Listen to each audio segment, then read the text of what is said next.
El siguiente paso, luego del embalaje, que tiene que ver con la elección del contenedor correcto e idóneo que albergará los indicios, las evidencias, los testigos mudos del hecho, tiene que ver con el sellado de la bolsa de papel o de plástico o la caja de cartón.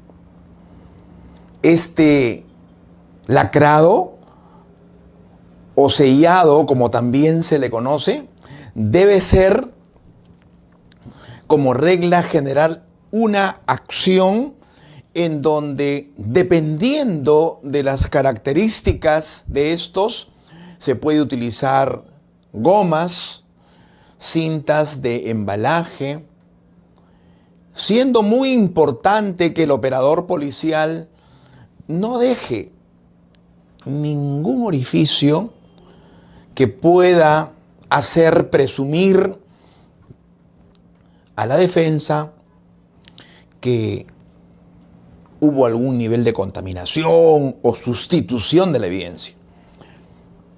En términos coloquiales quisiera decirles, no debe quedar ningún huequito. Todo debe ser cubierto y recubierto por las diferentes cintas de embalaje que para este efecto podemos contar de acuerdo a nuestra logística forense. Luego del sellado herméticamente, pasamos al siguiente paso, que es el rotulado, que tiene que ver con el uso de los formatos oficiales, reglamentarios, que para el efecto existen y que los amigos de la Policía Nacional deben de respetar. El llenado de estos formatos, cuyo código es el A6 y el A7, deben respetar, entre otros aspectos, la línea del tiempo, la descripción de la evidencia de manera objetiva, evitando caer en terminología inadecuada, como por ejemplo, al parecer, presumiblemente, no se descarta. Serán malas prácticas que, en vez de generar certeza sobre las características de un indicio determinado, provocarán dudas, que es lo que se quiere evitar. Pero citemos un ejemplo, porque los ejemplos hablan mucho más que la teoría. Si les preguntara a ustedes, que me observan, ¿cómo describirían esta prenda que estoy agarrando con mis manos? Y seguro ustedes al unísono dirán, es una corbata.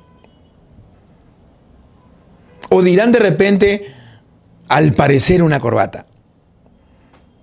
O no se descarta que sea una corbata. Señores, ¿alguien tiene dudas de que esto es una corbata? Es una corbata. Y sepan que lo mismo sucede en el escenario criminal. Utilizan términos, al parecer una sustancia purulenta. No se descarta que sea un arma de fuego. Es un arma de puño, cuando tienen que seleccionar que, siendo el término arma de puño o arma corta una generalidad, la regla en la descripción útil para el llenado de los formatos, en este proceso de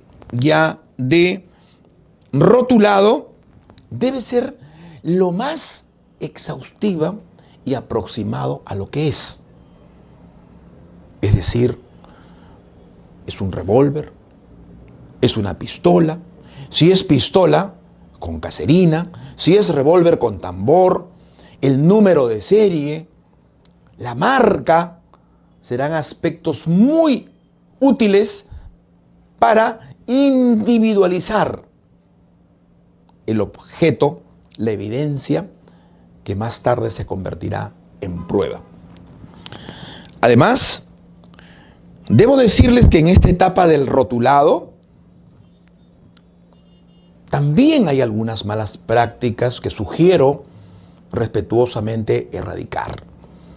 Por ejemplo, permítanme volverles a preguntar, ¿quiénes deberían de firmar en una bolsa o en un contenedor de papel que está debidamente lacrado, cerrado, está con su formato? ¿Quiénes deberían de firmar? ¿Quiénes deberían de elaborar estos formatos oficiales?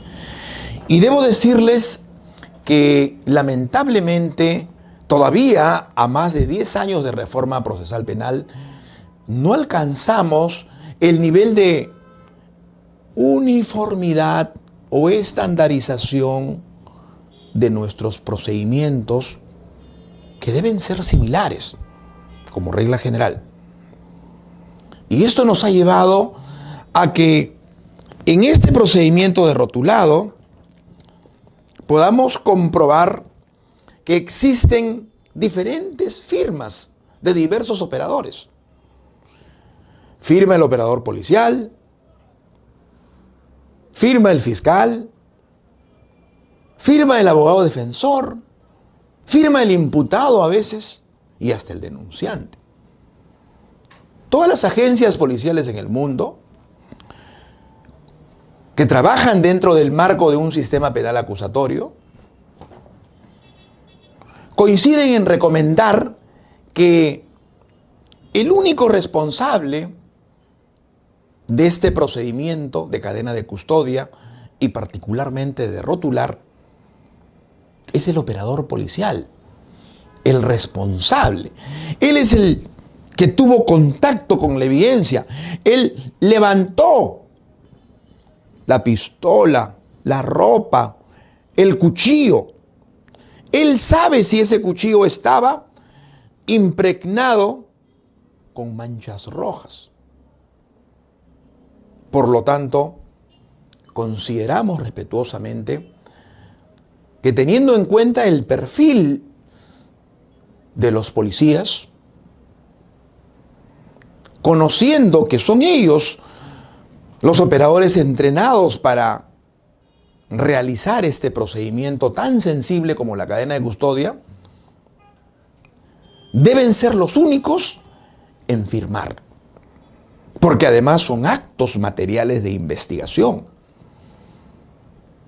Es más, es el operador policial quien firma como único interviniente, quien deberá ser convocado a las audiencias en que su fiscal lo invite para poder describir en qué consistió una actuación determinada. Por lo tanto, será muy importante que se respete la actuación del operador policial en esta parte del rotulado de los formatos oficiales y desechemos los formatos que han ido apareciendo en este proceso de reforma progresiva que hemos tenido en nuestro país para quedarnos únicamente con los documentos oficiales y de esta forma generar esa uniformidad que estamos buscando. Bien, y finalmente pasamos, luego del rotulado, al traslado, que es llevar la evidencia ya embalada, ya sellada, ya rotulada al lugar donde se analizará, donde se realizará, se ejecutará el examen criminalístico dentro de las áreas que correspondan.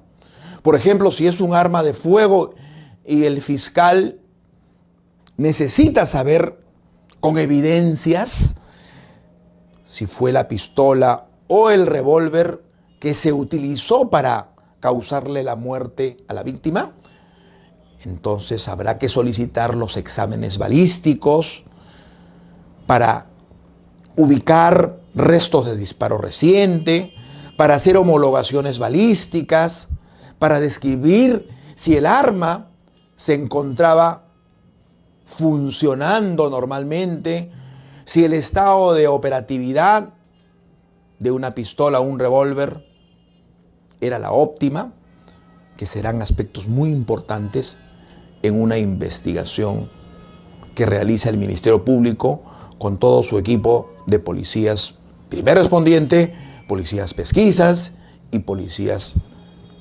peritos, es decir, expertos en actividades de criminalística.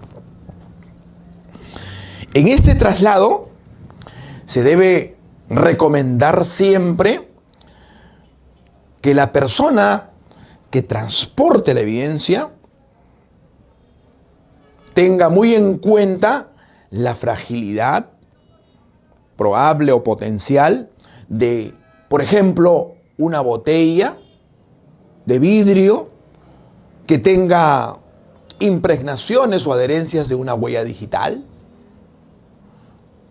Es muy importante en el traslado tener en cuenta eso. Otra recomendación que me permito poner a su generosa consideración de ustedes es el hecho de evitar que en estos traslados participen instituciones privadas. Es decir, una evidencia debe ser conducida del lugar de los hechos, respetando el principio de la mínima intervención al laboratorio de criminalística, sin que dé vuelta por la comisaría, por la división de investigación criminal, es decir, evitar las marchas y contramarchas, que es lo que nos recomienda este principio que está regulado en el reglamento de cadena de custodia. Pero además hay que tener en cuenta de que la persona que traslada debe ser el operador policial, o en su defecto, si la carga lo permite, el representante del Ministerio Público. Solo ellos deben tener acceso, manejo y traslado de la evidencia. Sin embargo, debo confesarles de que como mala práctica se ve en algunos distritos judiciales donde ya opera el nuevo sistema, que algunos representantes de nuestro Ministerio Público, seguramente por falta de capacitación, están entregando el traslado de una evidencia a empresas particulares, a courrieres, en donde la evidencia irá o viajará como si fuera un paquete de encomienda, tal vez en la bodega de un autobús o de un avión, sin contar con la seguridad que el caso lo amerita. Estas actividades constituyen malas prácticas y hay que evitarlas, queridos amigos y amigas. Termino recordando de que los juicios no se ganan ni se pierden en una corte penal o en una audiencia. Los juicios, ténganlo presente, se ganan o se pierden en la escena del crimen, de lo que nuestro policía primer respondiente, en coordinación muy estrecha, desde el conocimiento de la noticia, tenga con su fiscal investigador, de lo que haga el personal policial que procesa este lugar tan sensible, de los pasos que se den en el ámbito del manejo de la cadena de custodia, definirán el éxito de una investigación.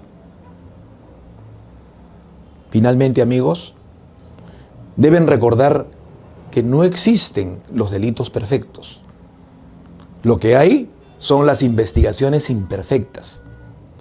Cuando un caso no se resuelve, no es porque el autor no haya dejado huellas, sino los investigadores no han sabido identificarlas. Gracias.